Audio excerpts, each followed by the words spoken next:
지난 한 주간 동안 우리 조국 한국의 장로교회들은 총회를 여는 주간입니다. 매년 1년에 한 번씩 총회를 열어서 교회 가장 중요한 업무들을 다루는 그런 절기인데 올해가 100회를 맞이하는 절기였습니다. 물론 우리 한국교회가 이제 100년만 된 것은 아닙니다. 그보다 조금 더 되었는데 그러나 그 역사 동안에 이런저런 이유 때문에 총회를 열지 못해서 빠진 횟수가 있기 때문에 올해가 우리 장로교회가 한국에서 개최한 총회가 100회가 된 것입니다. 100회. 그래서 우리 총회는 여느 때보다 훨씬 더 깊은 관심 속에 더 큰 성대한 예식을 준비하고 회의를 진행했습니다. 무사히 100회 총회들이 잘 맞추어져서 내년도 새로운 희망과 소망 가운데 교회를 시작할 수 있게 된 것은 너무나 감사한 것입니다. 100회이기 때문에 우리는 더 깊이 더 중요한 의미를 가지고 지켰습니다.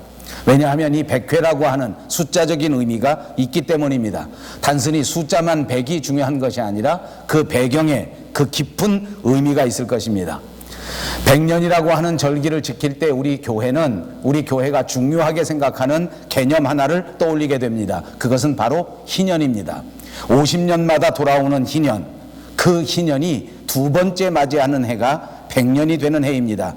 100주년, 이제 두 번째 희년을 맞은 우리 한국교회는 더더욱 성숙하고 더더욱 아름다운 교회가 되어야 될 줄로 믿습니다. 이제 100년이나 된 그런 뿌리를 내린 나무라고 한다면 그만큼 성숙해져야 하고 그만큼 좋은 열매를 맺어야 하고 그만큼 아름다운 향기를 주위에 발할 수 있는 교회가 되어야 한다는 말씀입니다. 그러므로 이제 우리는 100주년이 된 두 번째 희년이 된 그 교회에 합당한 교회다움이 우리 가운데 있어야 하겠습니다. 이제부터 완전히 말씀 속에 충만한 교회가 되시기를 바랍니다. 더더욱 완전히 새로워지는 변하여 새 사람 되는 교회들이 꼭 되시기를 바랍니다. 이제 지난 과거의 모든 일들은 십자가 밑에 내려놓고 묻어버리고 날마다 하나님의 인도하심과 더불어 성령의 충만하심과 더불어 주님과 동행하는 삶이 여러분들에게 이루어지고 그런 교회가 꼭 되시기를 바랍니다. 여러분들 모두가 이런 성도, 이런 교회가 꼭 되시기를 주님의 이름으로 축복합니다. 오늘 저는 요한 1서 강의 두 번째 시간을 맞았습니다. 이제 성경에는 하나님에 대하여 상징적인 표현을 쓴 적이 참 많습니다. 오늘 본문에서 요한은 하나님에 대하여 빛이시라 라고 증거하고 있습니다. 더 정확하게 말한다면 예수님을 가리켜 빛이라고 증거하고 있는 것입니다. 하나님께서는 우리가 아는 것처럼 세상에 맨 처음 창조 때에 빛을 창조하셨습니다. 그리고 그 빛이야말로 우리의 생명의 근원이라고 해도 다름이 없을 것입니다. 빛이 있기 때문에 생명이 탄생했고 빛이 비춤으로써 그 생명이 성장하고 그 생명이 결실을 맺어 열매를 우리에게 줄 수 있었습니다. 빛이 있었기 때문에 저와 여러분이 이 세상에 존재하게 되었고 빛이 있음으로써 우리의 자손들도 번성하게 된 것입니다. 하나님께서 먼저 빛을 창조하셨기 때문에 풀과 채소와 씨 가진 모든 과목과 물고기와 새와 짐승들이 지음을 받자마자 생명을 누리는 살아서 움직이는 생물로서의 지위를 얻게 된 것입니다. 빛 대신 하나님께서 이 요한 1서를 강해하는 저와 여러분 그리고 우리 교회에게 큰 축복으로 임하게 되시기를 간절히 바랍니다. 첫 번째 이 말씀 속에 우리에게 주시는 은혜가 있습니다. 그것은 빛이 어두움을 물리친다고 하는 사실입니다. 오늘 본문 5절 말씀을 보십시오. 우리가 그에게서 듣고 너에게 전하는 소식은 이것이니 곧 하나님은 빛이시라 그에게는 어두움이 조금도 없으시다는 것이니라 라고 말씀하고 있습니다. 어두움이 없다. 그런데 어두움이 없고 조금도 없으시다 라고 표현한 것은 이 없다고 하는 사실을 훨씬 더 강조하는 내용 아닙니까? 성경 속에는 일반적으로 어두움이 나타내는 뜻이 있습니다. 그것은 바로 죄였습니다. 어두움이 증거하는 것은 불행을 말하는 것이요 무지와 불신앙을 가리켜 어두움이라고 말했습니다. 그리고 우리의 믿음은 이러한 어두움 속에 존재해서는 안 될 것이라는 것을 가르쳐 주는 것입니다. 더 심한 표현은 이 어두움이야말로 지옥을 표현해 주고 있는 표현입니다. 하나님은 빛이시기 때문에 이런 모든 죄, 불행, 그리고 무지와 불신앙, 심지어는 지옥과는 전혀 관계가 없고 전혀 아니다고 하는 말을 우리에게 가르쳐 주시는 것입니다. 이 말씀을 여러분 신앙생활 가운데 꼭 기억하시기를 바랍니다. 하나님께서는 우리에게 빛을 비추어 주셨고 주님이 우리에게 비추어 주시는 그 빛으로 인하여 우리의 모든 죄도, 우리의 모든 불행도, 우리의 모든 무지도 모두 깨끗이 없어질 수 있다고 하는 이 위대한 소망을 여러분의 두 손으로 꼭 붙잡으시기를 바랍니다. 무지의 상태에서 벗어나기를 원하십니까?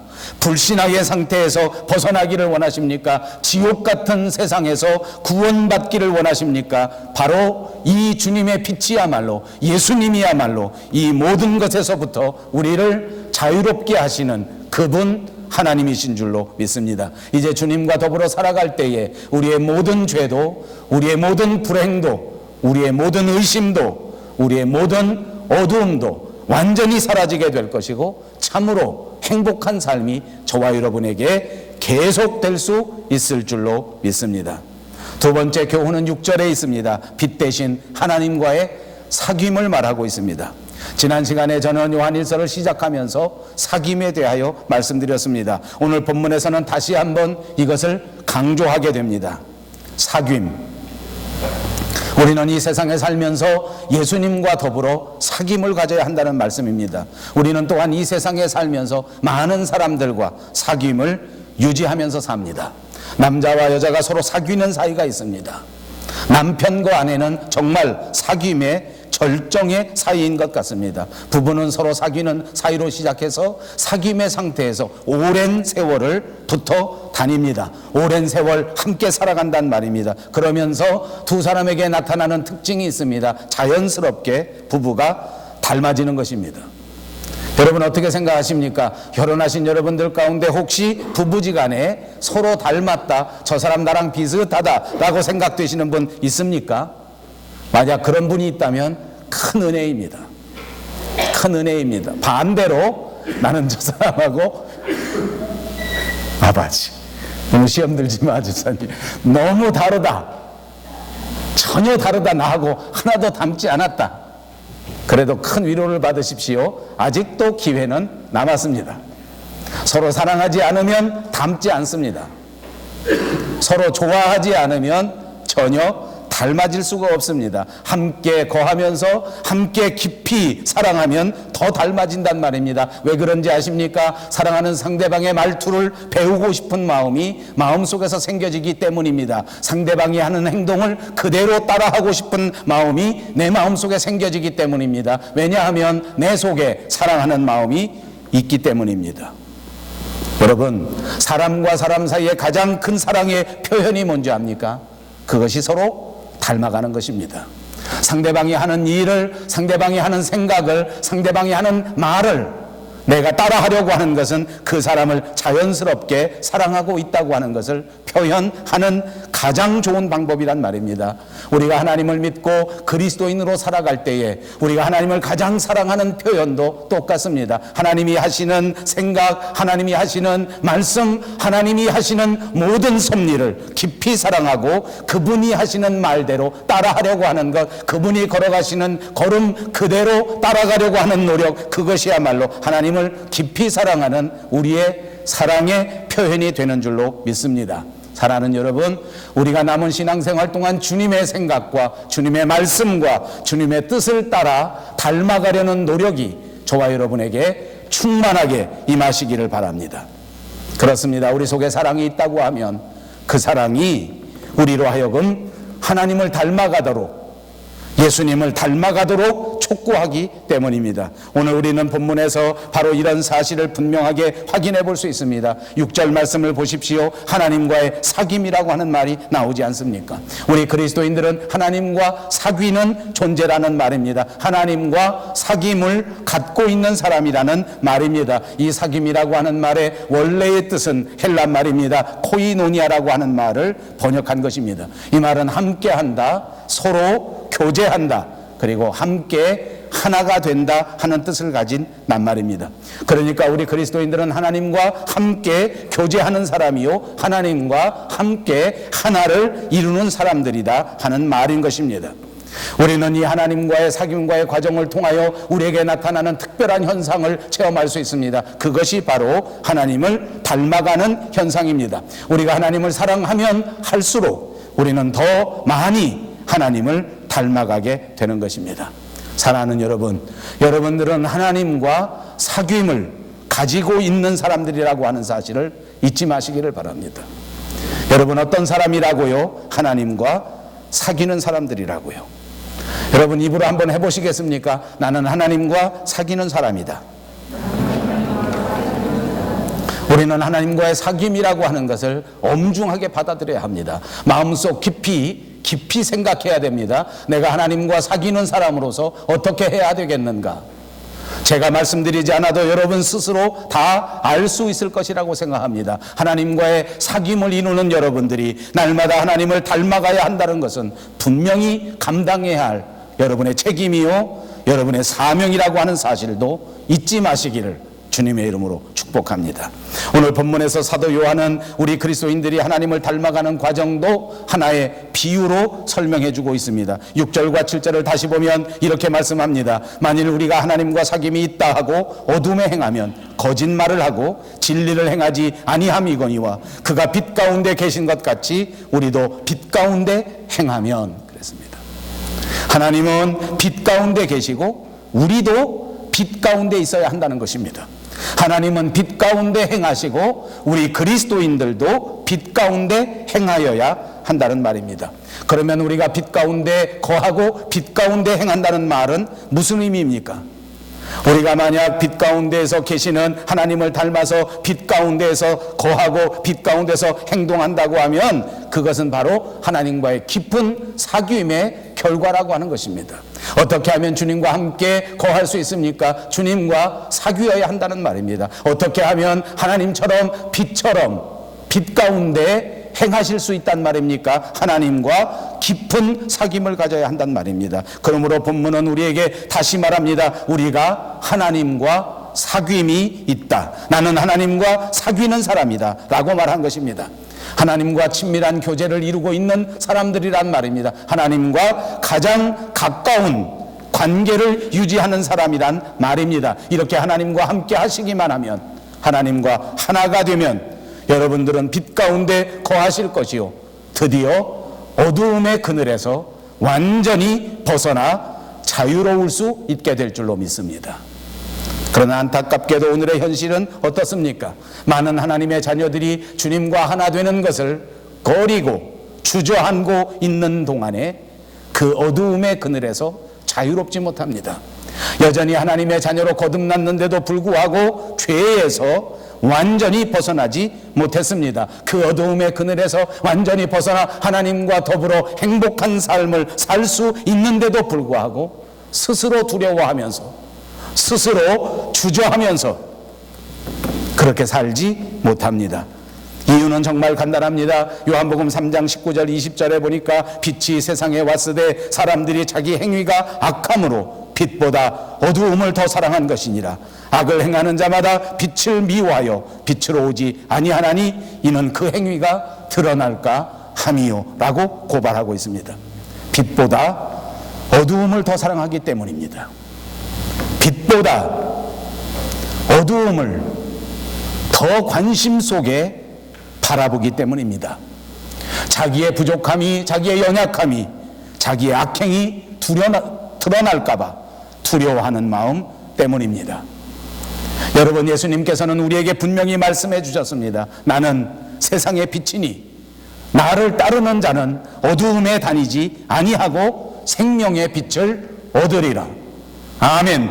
주 예수 그리스도를 따라가는 사람들에게는 하나님께서 축복하셔서 어두움에 다니지 아니하게 할 뿐만 아니라 생명의 빛을 얻게 된다고 말씀해 주신 것입니다. 주님을 따르는 자, 예수님을 바라보는 자, 그에게는 빛 되신 하나님의 은혜가 임하시고 그 사귐을 통하여 모든 어두움의 그늘에서 벗어날 수 있게 된다고 하는 이 사실을 꼭 믿으시기를 바랍니다. 여러분, 오늘 예배할 때 하나님께서 우리에게 은혜를 주시기를 원하시지 않습니까? 여러분, 오늘 이 순간을 기점으로 하여 우리의 인생이 정말 주님과 더불어 행복한 삶을 살아가고 싶지 않으십니까? 이제는 정말 모든 죄악에서 벗어나 하나님을 기뻐하면서 많은 사람들에게 하나님의 나라를 확장하면서 그렇게 보람된 인생을 살아가고 싶지 않으십니까? 그렇다면 주님과 더 깊이 사귀십시오. 여러분, 모든 죄의 그늘에서 벗어나고 싶으십니까? 주님과 깊이 사귀십시오. 빛 대신 주님과 더불어 살아가십시오.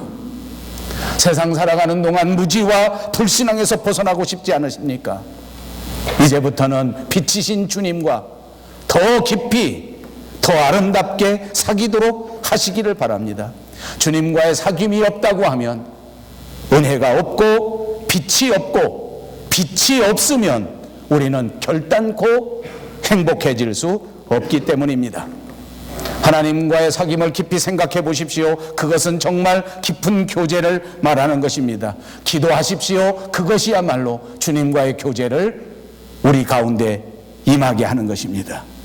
말씀과 가까이 하십시오. 말씀을 통하여 하나님과 하나가 될 수 있습니다. 최선을 다하여 주님을 섬기십시오. 섬김이야말로 하나님과의 가장 깊은 교제인 것입니다. 여러분, 성경을 보십시오. 다윗이라고 하는 위대한 사람이 등장합니다. 저는 생각할 때 성경에 나오는 많은 사람들 가운데 이 다윗이 가장 대표적인 사귐의 사람인 것 같습니다. 그가 집필해 놓은 시편 성경을 읽어보십시오. 그 시편에서 간증하는 다윗의 간증을 한번 바라보십시오. 그는 정말 깊은 영적 교제의 사람입니다. 날마다 주님을 묵상합니다. 날마다 주님과 더불어 생각합니다. 날마다 주님 앞에 자기의 인생의 문제를 내려놓습니다. 날마다 주님의 음성을 기다립니다. 주님이 말씀하시면 즉시 걸어가기 시작합니다. 주님이 원하시면 즉시 무릎 꿇고 하나님 앞에 기도한 사람입니다. 그는 정말 영적인 사람입니다. 그는 정말 하나님과 교제를 이룬 사람입니다. 그는 정말 하나님과 하나가 된 사람입니다. 우리도 다윗처럼 이렇게 주님과의 깊은 영적 교제를 통하여 하나님이 기뻐하시는 행복한 신앙인들이 다 되시기를 바랍니다. 세 번째로는 하나님과 사귐이 있는 자가 빛 가운데 행하여야 한다는 말씀입니다. 이 말씀도 6절과 7절 말씀에 기록되어 있습니다. 만약 하나님과 사귄다고 하면서 어두움의 행실을 버리지 못한다고 하면 그 사람은 거짓말을 하는 자라고 말하고 있는 것입니다. 만일 우리가 하나님과 사귐이 있다 하고 어둠에 행하면 거짓말을 하고 진리를 행치 아니함이거니와. 그렇습니다. 하나님과 사귄다면 하나님을 닮아가게 된다는 것입니다. 하나님을 깊이 사랑하면 하나님을 닮아갑니다. 그래서 하나님은 빛이시기 때문에 하나님과 사귐이 있는 사람, 하나님과 교제하는 사람들도 자연스럽게 빛 가운데에서 살아가게 되는 것입니다. 그래서 빛 가운데에서 살아가는 빛의 특성처럼 그렇게 살아가는데, 우리가 예수님과 사귐이 있다고 하면서, 예수님과 교제가 있다고 하면서 빛된 삶을 살지 못한다면 그것은 거짓말이다, 그 말입니다.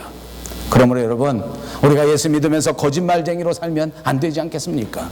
우리가 예수 믿는 사람으로서 더 이상 거짓말쟁이나 사기꾼같이 살지 않도록 해야 된다는 말입니다. 그러면 어떻게 해야 됩니까? 빛의 자녀다운 행실로 살아가야 한단 말입니다. 빛의 자녀다운 생각으로 살아가야 한단 말입니다. 빛의 자녀답게 살아가시는 여러분 모두가 되시기를 다시 한번 주님의 이름으로 축복합니다. 에베소서 5장 8절과 9절에 보니까 너희가 전에는 어두움이더니 이제는 주 안에서 빛이라. 빛의 자녀들처럼 행하라. 빛의 열매는 모든 착함과 의로움과 진실함에 있느니라.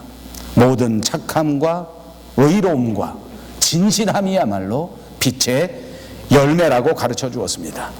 그렇습니다. 우리는 이제 지난날의 삶을 완전히 청산해야 합니다. 이제 지나간 과거에서 완전히 벗어나야 합니다. 어두움의 삶은 이제 깨끗이 포기하고 빛으로 살아가는 삶이 이루어져야 한단 말입니다. 이것이 사귐입니다. 이것이 교제입니다. 본문 7절을 보십시오. 빚되는 하나님과 사귐이 있는 자는 그 빚을 받아 이웃과의 사귐으로 이루어진다고 말씀해주고 있습니다. 이것이 서로 사귐입니다. 이제 하나님과의 사귐이 이루어지면 자연스럽게 세상 이웃과의 사귐도 이루어진다 그 말입니다. 마태복음 5장 14절에 예수님께서는 우리에게 말씀하셨습니다. 너희는 세상의 빛이라. 너희는 세상의 빛이라. 이제 빛이신 주님께서 우리와 사귐으로서 우리에게 진정한 행복을 주셨던 것처럼 우리는 이제부터 주님과의 사귐을 통하여 우리 가족에게, 우리 이웃에게, 우리 교회에게, 우리 사회에게 빛을 발하고 저들을 행복하게 해줄 수 있는 능력이 있고 사명이 있다는 말씀인 줄로 믿습니다. 여러분, 이 말씀 기억하십시오. 여러분에게는 하나님이 주신 능력이 있고 하나님이 주신 사명이 있다는 말씀입니다. 위축되지 마십시오. 이미 주님과의 교제를 통하여 주님이 여러분에게 내리워 주신 말씀을 통하여 여러분은 신령한 능력을 얻게 된 것입니다. 이제 그 능력을 발휘하십시오. 사명입니다. 내가 원하면 하고 내가 부끄러워서 하지 못하겠다, 그것이 아닙니다. 주님이 우리에게 명령하신 사명이기 때문에 우리는 때를 얻든지 못 얻든지 나아가 이 사명을 감당해야 합니다. 빛으로서의 행실을 보여주어야 한단 말입니다. 그래서 다른 사람들로 하여금 하나님의 말씀을 발견하게 하고, 다른 사람으로 하여금 하나님의 나라를 발견하게 하고, 다른 사람으로 하여금 이 세상의 행복을 맛볼 수 있도록 만들어 주셔야 할 책임이 여러분들에게 있다는 말씀입니다. 이 삶이야말로 빛 가운데서 행하는 삶입니다. 하나님의 빛은 우리를 통하여 온 세상을 밝히게 될 것입니다. 하나님은 여러분 한 사람 한 사람을 통하여 하나님의 빛을 우리 교회에 발하게 하시기를 원하고 계시는 것입니다. 여러분, 이 땅 위에 오늘 하나님 앞에 예배하는 여러분들의 가장 큰 사명은 여러분 속에 역사하시는 하나님의 빛을 이 세상에 밝혀서 우리 교회를 밝히고 여러분의 가정을 밝히고 여러분의 이웃을 밝히고 온 가족을 그리고 온 이웃을 행복하게 해주는 그리스도인들이 되어야 한다는 것입니다. 마지막 네 번째로, 빛은 죄를 드러나게 하는 것입니다. 그리고 그것은 불행이 아니라 그것이야말로 진짜 축복이라고 하는 사실입니다. 여러분 어떠십니까? 저는 병원에 가는 것을 별로 좋아하지 않습니다. 어떤 사람은 병원에 갈 때 아주 싫어하는 사람들이 있습니다. 물론 여러 가지 다른 이유가 있습니다. 저는 병원 가기 싫어하는 이유가 다른 이유가 아닙니다. 병원에 가서 그 약품 냄새 또는 피 냄새 이런 걸 맡으면 쇼크가 옵니다. 5cc만 피를 뽑고 나면 이틀 동안 밥을 잘 못 먹습니다. 저는 그렇게 고운 남자입니다.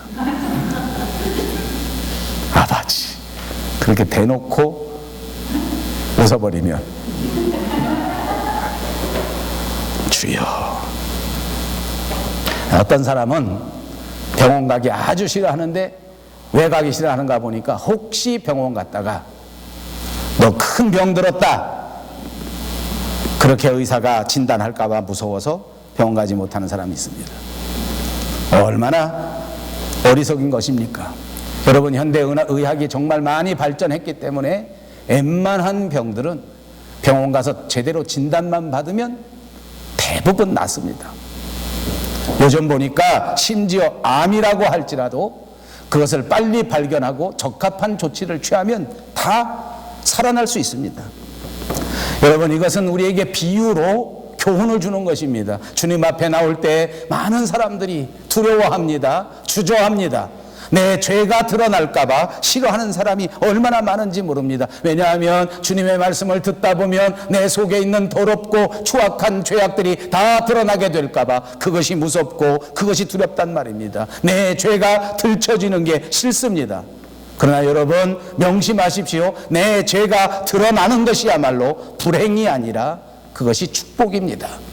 나의 잘못이 드러나야 합니다. 나의 부족함이 나타나야 합니다. 그러면 해결되기 때문입니다. 여러분, 여러분의 영적인 문제가 그 어떤 문제가 있다고 할지라도 아무리 주홍같이 붉은 죄가 있다고 할지라도, 아무리 캄캄한 어두움의 과거가 있다고 할지라도 두려워하지 마십시오. 주님의 십자가의 보혈이야말로 여러분의 모든 죄를 덮고 흰 털과 같이, 흰 눈과 같이 하얗게 새롭게 해줄 줄로 믿습니다. 주님의 보혈이야말로 저와 여러분을 깨끗하게 한단 말입니다. 주님의 보혈이야말로 저와 여러분의 인생을 진짜 값진 보람된 인생으로 변화시킬 능력이 있으시단 말입니다. 그 피가 내 속에 역사할 때에 나는 진정한 인간이 될 수 있는 것입니다. 그 예수님의 피를 받아들일 때 저와 여러분은 정말 의미 있는 존재가 되는 것입니다. 명심하십시오. 내가 죄가 없어서, 내가 깨끗해서 구원받은 것이 아닙니다. 주님의 보혈이 저와 여러분을 덮었기에 우리는 구원받은 것 아닙니까? 죄가 드러날까 봐 무서워서 주님 앞에 나가지 못하는 어리석은 자들이 되지 마시기를 바랍니다. 역사를 보십시오. 교회를 바라보십시오. 어찌 보면 성자들은 다 많은 죄를 고백한 사람들입니다. 거꾸로 말씀드릴까요? 죄를 많이 고백하면 성자가 되는 것입니다. 여러분, 진짜 무서운 게 뭔지 압니까? 지옥 갈 사람일수록 죄를 고백하지 않습니다. 제가 늘 여러분에게 말씀드렸습니다. 부부싸움할 때 보십시오. 지옥 가는 사람들의 지름길들이 보입니다. 서로 상대방끼리 연성을 높일 때 보십시오. 지옥 가는 아주 분명한 표를 가지고 있습니다. 그게 뭔지 압니까? 내가 무슨 죄가 있어? 내 죄라면 당신 만난 것밖에 없어. 내 인생의 가장 큰 죄는 너 만나서 이렇게 사는 거야. 그게 뭐라고요? 지옥 가는 자유이용권. 분명한 티켓입니다. 나는 죄 없어. 나는 잘못한 게 없어. 그게 성자인 줄 아십니까? 아니요. 착각입니다. 내 부족함과 내 연약함과 이것을 부끄러워하지 마십시오. 모든 죄를 주님 앞에 내려놓으면 내가 잘못한 것 같다, 내가 부족했던 것 같다, 내 생각이 짧았던 것 같다 라고 생각하는 그 순간에 만일 우리가 우리 죄를 자백하면 그는 미쁘시고 의로우사 우리 죄를 사하시고 우리를 모든 불의에서 깨끗하게 하신다는 말씀인 것입니다. 이 말씀을 붙잡으십시오. 이 말씀을 명심하십시오. 여러분이 살아가는 순간순간 매일매일마다 이 말씀을 꼭 묵상하시고 어떤 상황 어떤 순간에서도 내가 부족했던 것 같다, 내가 잘못했던 것 같다, 내가 당신에게 쓸데없는 말을 했던 것 같다, 한번 해보십시오. 해결의 실마리가 풀리기 시작합니다. 평화의 실마리가 시작될 것입니다. 베드로 시몬은 죄를 고백함으로써 위대한 12제자의 반열에 회복될 수가 있었습니다. 위대한 영적 교제를 이룬 다윗이야말로 침상을 적시는 회개와 그 큰 잘못에 대한 그 자복함 때문에 그는 하나님과 함께하는 위대한 성군이 되었습니다. 만약 내가 죄짓지 않았다고, 나는 잘못한 것이 없다고, 나는 억울하다고 끝까지 고집을 부렸다면 우리는 거짓말하는 자요, 하나님도 거짓말하는 자가 될 수밖에 없다는 것입니다. 그리고 우리는 여전히 죄 가운데서, 여전히 어두움 가운데서 벗어나지 못하는 불행한 사람이 되고 말 것이라는 경고의 말씀입니다.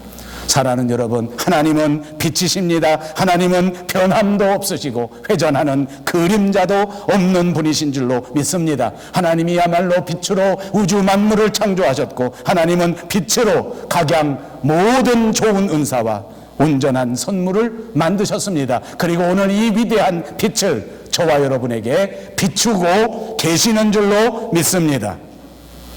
이 빛을 받으십시오. 그리고 이 하나님의 빛과 더불어 깊은 사귐을 가지시기를 바랍니다. 하나님 앞에 여러분의 부족함을 자복하고 하나님 앞에 여러분의 죄를 다 내려놓고 예수의 피로 사함을 받으시기 바랍니다. 이제 완전히 깨끗함을 받아 모든 어두움에서, 모든 불의에서, 모든 불행에서 완전히 벗어나시기를 바랍니다. 빛 대신 주님과 더불어 동행하시는 하루하루가 되시기를 주님의 이름으로 축복합니다. 하나님과 더불어 빛 가운데 살아가시면서 빛처럼 행동하시기를 주님의 이름으로 축복합니다. 우리의 모든 어두움의 문제를 해결받고 이제부터 주님과 더불어 행복한 삶을 살아갈 수 있는 저와 여러분, 우리 밴쿠버 영성교회가 꼭 되시기를 주님의 이름으로 축복합니다.